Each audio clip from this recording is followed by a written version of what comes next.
And up the mountain we go, but first the shelter. Finally back on trail. I'd say definitely one of the smallest, Barkley Run. But hey, after all that road walking, it'll do. Onward, we're gonna head on up the mountain now to the pinnacle. No, I'm not a privy freak, but I do like the names they give it. Will he make it? I hope so. It's not really far from the shelter. I have to say I like the lounge chair too. That would have come in handy yesterday. Neat tree with holes in it. Oh, what a nice amenity along the trail. How pleasant. Now the trail looks more like Pennsylvania. A lot of rock. Tough hiking up the pinnacle. A short but sweet blessing. There's a bear. I don't know if you can see it. As close as I can get. There's a bear. This is what I've been hearing for the last probably 2 miles. I'm just taking a break off the trail, but the gunshots, sometimes they're just over and over. Not the most pleasant. This is what's making the way very treacherous and slow. As you go across these what they call boulder fields, I call rock fields. They are nasty, and they are rebuilding some of the trail, you can tell, but you can't rebuild through this. We're 1 mile from the shelter. There's just nothing you can do about this. This just takes like 5 minutes to cross. Rocks wobble all over the place. Man, this is nasty. Oh boy, that's what I just came down. It's never ending. It's very beautiful up here near the top, but you just pay such a heavy price to see this. This is a hard walk up. We're almost at Laurel Run. Here's where Laurel Run, where we cross Laurel Run. We're still 3/10 of a mile to the shelter. All right, weird video, but due to scarcity of water, there's no water for the next 17 miles, so I'm eating below the shelter, right here at this crossing, having beef stroganoff with noodles tonight. It's only 10 of 4, but this is my last water, so I've got to use any water I need now and resupply it and carry it extra if I can. All right, supper time. Up here above 2,200 feet, maybe 23, still got that laurel blooming. Well, the guidebook called it beautiful. Well, here is the pinnacle shelter. I hope to get a good night's sleep. That's all I gotta say. To its credit, this is actually a pretty trail to the privy. Shooting this because you can just see that the gypsy moths are totally destroying the oaks up here. Sad. Folks, sleepyhead here. I'm at the pinnacle shelter. I've kind of run into where I have to make a decision. I'll move the camera just a little closer. I either can go a couple more miles, stealth camp, put the hammock up, done 15.1 today, but those last 6 miles uphill were killers in those rocks, and I just don't know what I have left in me. So I'm going to opt for the safety route. I'm going to hike a longer hike tomorrow, 17.3, but I'm going to get a good night's sleep, and I think that's the most important thing. Doesn't look like a great shelter to get that good night's sleep, but it's a floor, and I'm tired. I'm going to go to bed early, get up at 5. So see you down the line. Thanks for joining me. Good morning. It's June 9th, day 5, and it's 5:30 a.m. I'm almost on top. This is a 1/4 view from the pinnacle in the early morning hours. It is Sunday, by the way. Here's the second grand view of the pinnacle. Wishing my day could just stay like this, but I just keep going uphill. I will give it this. It's 6:15, and it is a beautiful mountain walk. Some pretty cool rock croppings over here. It's safe to say I just had breakfast this morning. And this is where I had breakfast.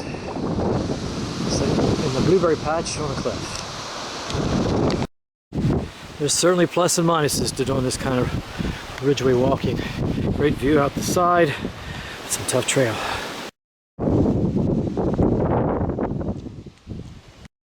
I'm really surprised. I just really enjoy this trail so far. supposed to be a road walk, relocated 2015, and this has been grand. I pray it stays this way.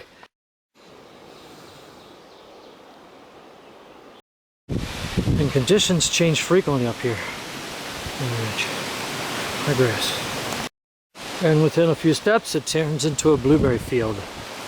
Paradise when they are out. And even more change as we now go through ferns. It's quite a mixture of walking up here. The geological survey marker, and there's blueberries right next to it. Well, I was reading the journals in the shelters about the high grass. Yeah, this is up to my hips, all the way across the power line. I guess this trail is using these rocks to cross because there is a blaze behind me. Howdy-ho. This one's almost a classic.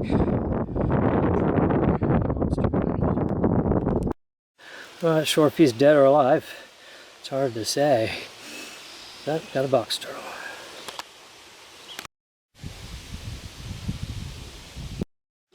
Alright, this video is scoping Eagle's Rest. Got 8/10 of a mile down to the road, and then 6.8 to my shelter, and it's 10:30. Did really good today. By the way, while I was up here, I met a whole group of young ladies and a couple guys, and I got water. That was a blessing. And it's a beautiful trail coming down, and of course now I've seen a lot of people all of a sudden because I'm in a tourist attraction. Alright, signing back in. Looks like hey, I did good this morning. I got over 9.6 miles in less than 6 hours. I'm going to be heading up now on the county line part of the Tuscarora Trail. Probably won't film a whole lot, but enjoying the less humidity. It's in the 70s today, and I bet I don't see anybody anymore. Alright, up the trail we go. The one maintenance thing I'd like to say, somebody mowed up through here. Nice job. I feel like I should film something up here, but it's been raining for the last 2 miles. Up here on top of a mountain. Pretty cool.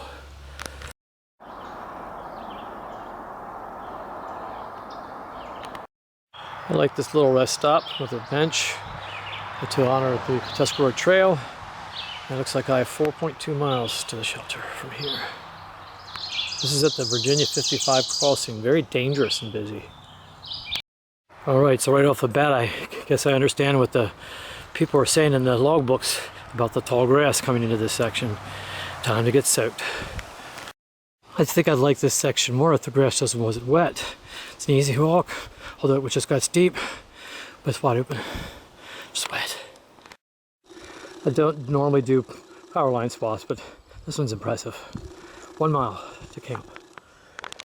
I'm thinking it's 2 miles to the shelter, but this is just like back in PA before you cross the turnpike. This will very easily go down. No matter if I have 80 or 60 miles or whatever in front of me.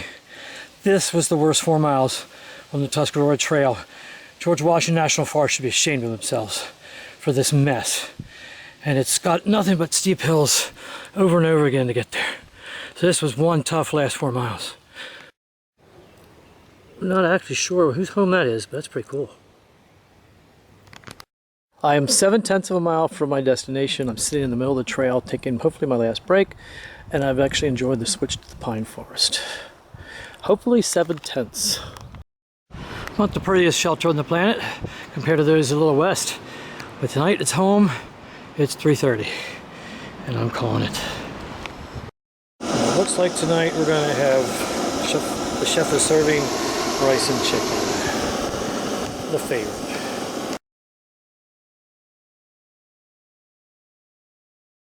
Good morning, it's day 6. It's now Monday, June the 10th or 11th, I don't know anymore.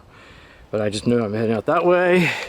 There's my shelter, and it's a dinky shelter and my best night of sleep, by far. So off we go, into the wild blue yonder. Well, we had a fire up here. That one's kind of obvious, not today, but definitely there was a fire. I read about it in the journal. I finally reached the very top of the morning, about 2,800 feet. We go down to 1,500, then back over 3,000.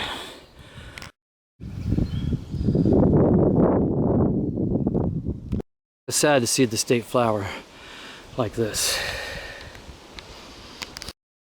Just the vastness of falling logs just kind of made me want to stop and film. We're still heading down. A lengthy batch of switchbacks. Finally get something decent to walk on.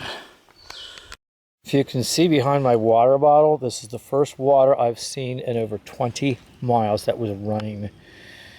I got given water at Eagle's Rest, and so it was enough to suffice. There was a 6/10 of a mile trail down at the shelter to get water.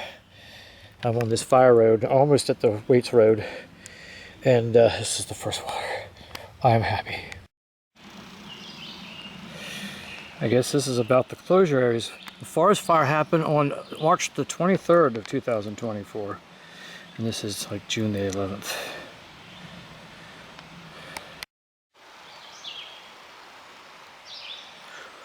We're on Waits Run Road, and my trail swings off real quick here. I guess it's telling you just like it is. I'm going left. I got 1,500 feet to climb, my biggest climb of the day. The other side of the road, all of a sudden the forest is beautiful. Got running water. Should be a great couple miles. Now I'm along the run, cross pond run, and run up that way.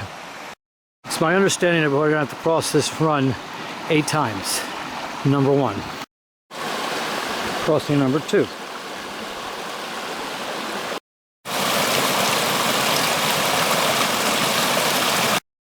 This is the 8th crossing. None of them real dramatic, so I didn't tape them. But now I'm going to stay to the right. Black snake. Yeah, I almost walked one. Applied through a parched mouth. This is good news. This means that's I'm out of the top. 400 feet to go. This climb's a doozy. Absolutely beautiful fern too. After I took a nice 15-minute break, I got up and right away here's the second of these little bridges. Well, at least for a little bit we got a less rocky path and some beautiful Mount Laurel. And finally seeing level. Haven't seen that in a long time, not all day. Just being up here near the summit, it's gorgeous. And it's like May all over again in PA.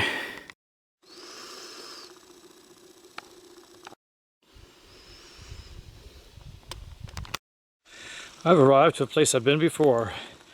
And this is my goal for the day, half day, is to get to this point. It's now 8 miles to camp, but I'm on top. I think it's safe to say for a little bit, the trail's a little easy. Trust me, after coming up Sugar Knob, I could do this all day. What you see stirring in the water is tadpoles. Tons of them. Tons of them.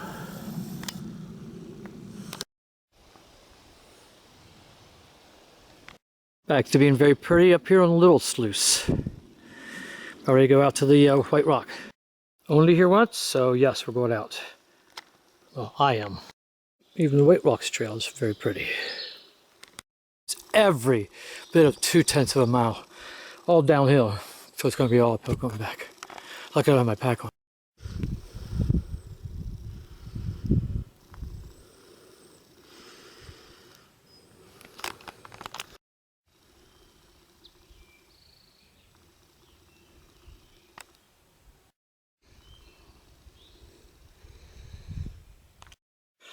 Well, that's about little info. Trail thin here, but still very pretty. It's tight. Just find it interesting with the layers. Well, coming down from the Little Sluice from 3,000 feet has been long and hard on the feet. I'd hate to have to go up it, but I went up the other side. I'm just kind of also showing you this massive batch of boulders. Some kind of big rock outcrop. Just came down through there. I'm about a mile or 2 from the Cedar Creek. It's called fording the Cedar Creek. After crossing Cedar Creek, it's just been this, and who knows, I'm just like going into the void. I have no idea where I'm at right now. Folks, I'd take you to the view, but it's kind of raining right now. So I'm gonna skip the view. Should have one up near my campsite.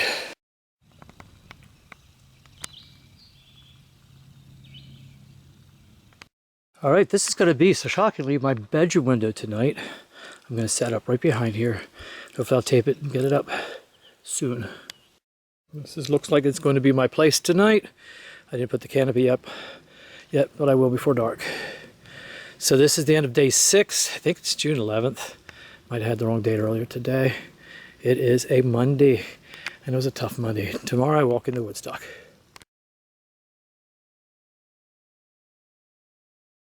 All right, good morning. It's June the 12th, something like that. It's Tuesday, day 7, starting out very late, 8:30 start, heading to Woodstock. I'd love someone to explain how something like that happens on the very top of a mountain. So far, this ridgetop walking is kind of typical Tuscarora, rocky. Once the trail drops the ridgeline, it gets much more improved. I'm about maybe a mile and a half to civilization. Hey folks, Sleepyhead here, sitting on a rock, almost in civilization. And I decided now would be the time to say that I went to attempt a thru hike, and because of too many rocks, not enough water, way too many ticks, and just spent all my time staring at my feet instead of staring out, I'm going to decide to terminate the hike here in Woodstock. My buddy's okay with that. He wasn't looking forward to the rocks either. So it's not about ego. I have no embarrassment about this. It's because I didn't finish. I don't think you should do something if you don't like it. So if you're not enjoying yourself, you shouldn't keep pounding it a couple more just to say I did it, because really, in the long run, who really cares if Sleepyhead finished the Tuscarora Trail or not? So maybe I'll come back and finish it someday, but I'm not counting on it because I'm getting too old for these rocks. I'm 61, and I'm carrying over a 30-pound pack, which is too much. And I think it's just time to call it. So here at the bottom, I'm going to get picked up at Woodstock and head home, have some chicken, and have a bed to sleep in the night. All right, folks, thanks for watching my video. If I could find the stop button, we'll be okay.